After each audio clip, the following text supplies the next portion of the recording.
Chapitre 5. Nous avions convenu de nous revoir. Cela aurait pu être simple, mais ça l'est rarement. La valse des premiers moments entre deux personnes manque de rythme. Ce qui m'était apparu limpide dans un premier temps se transforma en source d'angoisse. Je remettais tout en question. Devais-je l'appeler tout de suite au risque de paraître pressé, attendre quelques jours au risque de sembler peu motivé? Quel est le timing idéal d'un appel téléphonique pour fixer un nouveau rendez-vous? Qu'en savais-je? J'entrais dans le costume du quadragénaire en instance de divorce qui, à nouveau, découvre les errances de la séduction. Je n'avais plus l'habitude de rien. La vie de couple anesthésie nos capacités de séduction. Lassé par la monotonie, mon cœur avait déserté mon corps. J'étais revenu au temps de mon adolescence quand le monde féminin me fascinait tout en me terrorisant. C'était absurde, je devais être simple. J'ai pris mon téléphone et je lui ai proposé par message que nous nous retrouvions le lendemain soir pour dîner. Elle a répondu qu'elle était d'accord. Je fus heureux qu'elle réagisse immédiatement. Je ne supportais pas ceux qui font semblant d'être très occupés en répondant 3 heures après. Cela dit, j'étais loin d'en avoir fini avec mon rendez-vous. Il me fallait maintenant trouver le bon restaurant. Le bonheur est une entreprise épuisante. Je le savais, j'étais ridicule de me soucier autant des détails. Pauline ne semblait pas attachée à la moindre importance au lieu.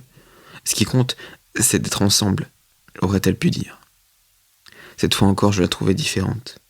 Cette féminité était nomade. Je mettais toujours un moment à reconstituer mentalement la certitude que j'étais bien face à cette femme que j'avais déjà rencontrée. Pourtant, il ne me semblait pas qu'elle avait changé de coiffure ou de maquillage, non. C'était en elle, un voyage sur son visage. Pauline aussi m'observait sans le moindre doute. Nous étions dans la séduction. J'avais l'impression de lui plaire et ça me déstabilisait. Rien ne rend plus heureux que de plaire à quelqu'un qui nous plaît. La réciprocité devait être davantage estimée, placée au sommet des joies humaines. Quand on fait une belle rencontre, on redécouvre des trésors poussiéreux qui agonisaient en soi. On réveille ses désirs et ses passions. Je parlais de tout ce que j'aimais. Je n'avais pas eu l'impression d'avoir cité tant de livres que ça, mais elle me dit « Vous avez une grande littérature, une grande culture littéraire. » Ah merci.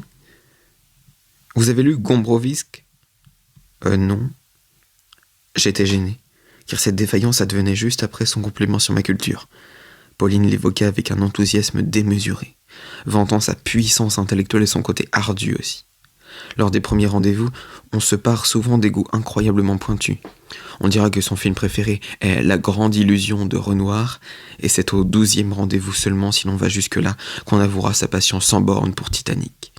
Mais là, elle tapait fort, avec Gombrowicz. Rien que le nom s'en imposait. Elle aurait pu me parler de Céline ou de Thomas Mann, mais ça, c'était un nom à complexer, un libraire. Vous devriez lire son roman Cosmos. C'est si beau. Ah, il a une façon de s'intéresser aux détails. Quand il parle d'une femme, il peut ne parler que de sa bouche. J'adore cette forme d'obsession. Dès le lendemain, j'irai acheter ce livre. Effectivement, il évoque 2 femmes en ne parlant que de leur bouche. Une bouche commença à se rapporter à l'autre, et je voyais en même temps le mari de Léna qui lui parlait.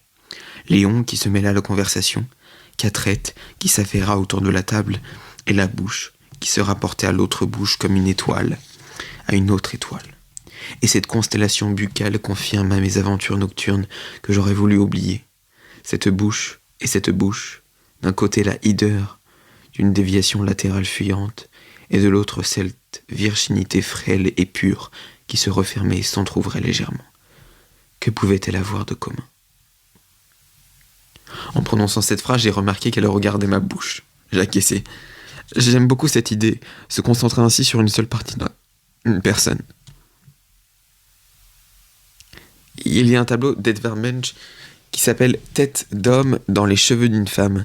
On aperçoit le visage d'un homme perdu dans une chevelure. On pourrait croire qu'il y vit, comme s'il ne voulait entretenir de relation qu'avec la partie capillaire de cette femme. « Ah, je ne connais pas ce tableau », dit-elle. « C'était une belle idée, c'est vrai. » Un point partout. J'avais tenté de répliquer à son auteur polonais par un peintre norvégien. C'était la seule riposte culturelle que j'avais trouvée sur le moment. C'est un peu juste, mais au moins, j'étais parvenu à éviter de citer le Cri, tableau dont la célébrité avait anéanti l'impact de ma référence à Munch. J'ai adoré cette soirée où nous avons parlé, certes, plus ou moins sincèrement, de nos goûts et dégoûts. Il n'y avait aucun temps mort dans notre conversation. J'étais heureux de partager ce qui me semblait être le meilleur de moi. J'avais enfoui pendant des années mes enthousiasmes culturels. Je m'étais recroquevillé à l'abri de l'opinion des autres. On se découvrait des sensibilités communes. On se mentait aussi un peu quand, par exemple, je ne lui disais pas avoir été insensible à un film qu'elle avait tant aimé. Les rencontres sont pleines d'une politesse émotionnelle, autant que d'enjolivements légers de la réalité. On cherche à se retrouver à mi-chemin de nos différences. Pauline me plaisait. Elle aurait pu me faire lire n'importe quel roman à l'eau de rose ou m'emmener voir une rétrospective de films albanais. Non, sous-titré. Je voulais couvrir vers son monde. Ensuite, nous avons parlé de choses plus personnelles. Lors de notre deuxième rendez-vous, j'avais évoqué mon divorce et quelques éléments de ma vie. Pauline avait surtout parlé de son histoire avec le reporter de guerre, mais je ne savais pas grand-chose d'elle. Quel magnifique moment que celui de la découverte.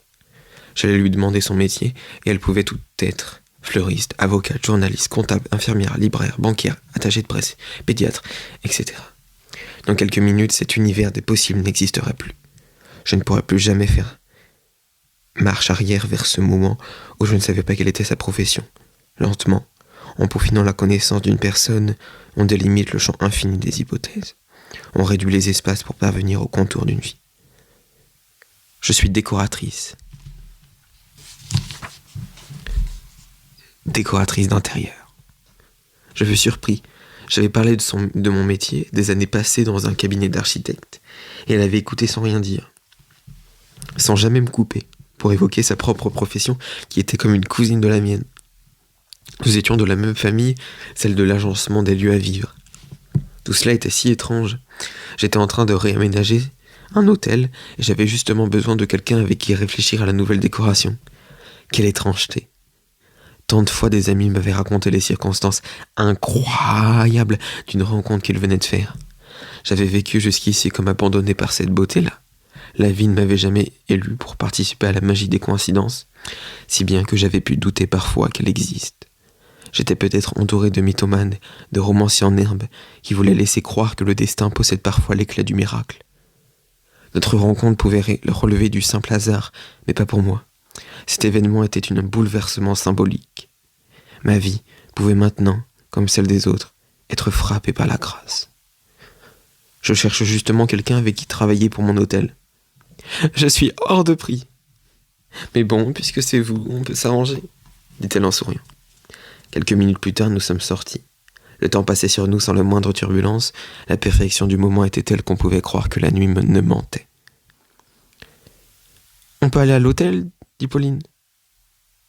« À l'hôtel ? Oui, ton hôtel.